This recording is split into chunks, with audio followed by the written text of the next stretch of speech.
Ha, Erika, sasama na kay. Sino kaya ang sasamahan ni Erika mga kalingap? Yan ang sama-sama nating alamin mamaya mga kalingap.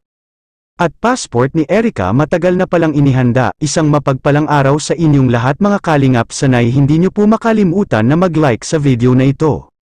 At maraming salamat po mga kalingap sa pagpatuloy na pagsuporta lalo na kay Kuya Val Santos Matubang at Kalingap Rab. Erika, may sasamahan na isang tao. Sino kaya ito? Si Sir June A na kaya ito mga kalingap? Malalaman na natin mamaya. Hindi inasahan ng karamihang viewers mga kalingap sa mabilis na nagbabago ang mga desisyon ni Erika sa pag-ayaw niya sa Team Kalingap. Kaya nagawa ng ilan na ang mga isip ng iba ay si Erika merong naghahawak sa kanya na tao at dahilan na pinayuhan ito nang ititigil na niya ang pagpa-vlog kina Kalingap Rab. Naghinala ang ilang viewers na isa din ang ate ni Erika ang nagsolsol sa kanya na hihiwalay na sa Team Kalingap at sa mga sponsors na lang anya sila umaasa na makakabahay sila at makaahon sa hirap ng buhay. Hindi malayong totoo ang lahat ng mga sinasabi ng ilang taga-suporta ng Erika mga kalingap. Dahil sila Kalingap Rab ay kilala ng mga tao na tumutulong sa mga taong lubos na karapat-dapat. At ang maganda pa dito ay naisama na ang line-up sa pabahay kina Erika. At ipinagpauna ni Kalingap Rab sa lahat ng mga taga-subaybay ng Erika na sana hindi tama ang hinala ng karamihan na mayroong isang sponsor na nagpilit sa kanila na aayaw sa pagbablog kina Kalingap Rab.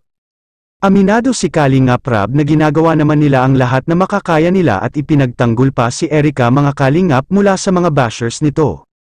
Ngunit madali lang tinalikuran ni Erika ang Team Kalingap.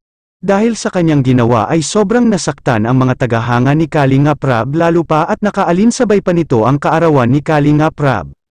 Naisa sana si Erika na magiging bisita ni Kalingap Rab sa araw na yon. Hindi sana maging palaisipan ng karamihan mga kalingap kung si Erika pa mismo ang nagsabi at nagpapaalam siya ng maayos sa mga tagahanga ng Erika. Hindi sana maging palaisipan ng lahat, sabi ng ilan na madali lang hanapin sana ang yaman sa mundo ngunit ang pagtitiwala ay mahirap nang maibalik ito.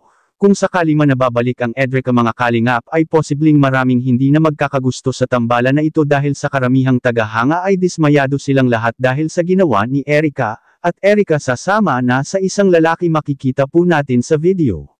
Okay na yun. Ito lang, sigurado ka. Hindi naman ako alam sa pagkain eh.